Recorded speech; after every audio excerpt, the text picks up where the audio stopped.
कराची में dairy farmers association ने दूध की कीमतों में मजीद इजाफे की धमकी दे दी। तर्जुमान डेयरी फार्मर्स एसोसिएशन के मुताबिक एक माह गुजर जाने के बावजूद होलसेलर्स 188 रुपये लीटर दूध फरोख्त नहीं कर रहे। कमिश्नर कराची भी होलसेलर से नोटिफिकेशन के मुताबिक दूध फराहम करने में नाकाम है। इसी पर मजीद बात करते हैं डॉन न्यूज़ के नुमाइंदे सैयद वसीम से।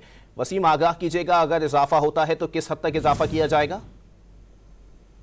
जी बिल्कुल, देखें, ये एक मसला है, ये हल होने का नाम नहीं ले रहा। गुज़िश्ता एक माह कबल जो है वो कमिश्नर कराची की जानिब से रिटेलर्स के लिए दूध के निर्ख मुकर्रर किए गए थे, लेकिन जो रिटेलर्स हैं उनका ये कहना है कि उनको होलसेलर से दूध महंगा खरीदना पड़ता है, जिसकी वजह से वो सस्ता फरोख्त नहीं कर सकते।